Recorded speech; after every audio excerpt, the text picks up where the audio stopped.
Ladies and gentlemen, welcome back to the shop. Today we're going to learn how to use your chainsaw grinder.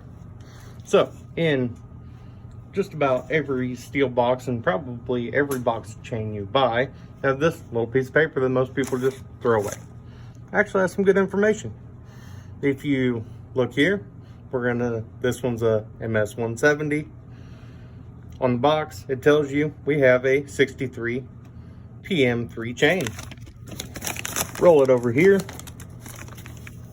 63 PM3. 30 and 75 are the only two angles that you really need to worry about right now. 30 is going to be how much to the side we set off right here on your figure for your tooth. Be simple enough. So all you need to know is 30 and 75. Go over here to your chain. Now, this one is a 3/8 Pico, like we said. If you don't know what your chain is, one of these fancy little cheap gauges, measure 3 rivets. Line it up. Go over to this side. It lines up right with 3/8. So we know that we have a 3/8 chain. The difference is if it's Pico or full size, but you should know that. If you don't, it's not too hard to look up. As far as your grinding wheel, it's also pretty simple. On here, on the other side, 3/8. For your 3/8 Pico, right here, we have the correct grinding wheel. If you have the wrong grinding wheel for your 3/8 Pico, too big, won't fit. That one's for your full size 3/8 in your 404. So we go back over to the grinder. We remember our settings. So for the right hand cutters, you're going to take your gauge, slide it over to 30 degrees, tighten it down. Done. Locked. That'll do all your right hand cutters.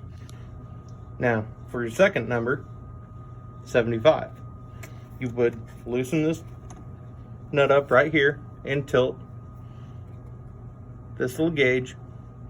Almost all steel chains are either 75 or up here at 60. Simple enough. Some of the lower end grinders do not have that adjustment. You're just stuck with whatever they set you at. So for this chain, we'll bring our grinding wheel down, and if you can see right there, we're not touching. What you want to do is advance this screw until you get close. Now we are just barely touching. Now we can start the grinder. You lock in your tooth by turning this lever. Now nothing's going to move. It's all locked in place. Turn on your grinder and just lightly touch the tooth. Now if you can focus, you fuck. We still got a little bit of damage on that tooth. It's not fully sharp.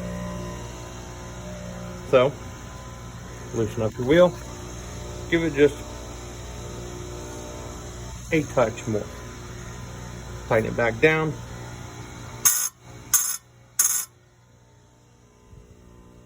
No damage. Great looking, brand new sharp tooth. Now, you would do the same thing. Loosen it up. Advance to the next right hand cutter. Pull it back.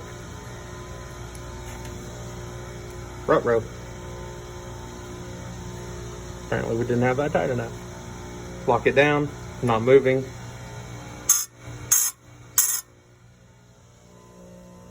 Sharp tooth. You do not want to go and adjust any of your settings after you've already started. Every single cutter will be the same. You also do not want to go very slow, and you'll watch what happens to the tooth. Got a little bluing there and got hot. You're going to lose your temper, and it's never going to cut or stay sharp. That tooth is just about ruined. This chain's about ruined anyway, so I mean, it's old, crusty, and barely moves. We're gonna toss it anyway. This is just for demonstration. Now, you want to turn off your grinder. And for your left-hand cutters, loosen up your wheel. Turn it the other direction to 30. Tighten it up. You do not adjust this. It will stay the same for your left and right hand cutters. All you have to do is start on your right hand cutters. Now on this one, for the contact wheel, we are going to want to move this close to the center of the tooth. If I can, there we go. The main thing for that is just to hold it in place. And also, if you have it too far out this way, your wheel is gonna hit it and you're just gonna tear it up. Pretty simple. Hopefully, this will give you the basic gist of how to use a grinder. They're fairly simple. The way I have mine set up, the left one is for 325 and 3/8 pico.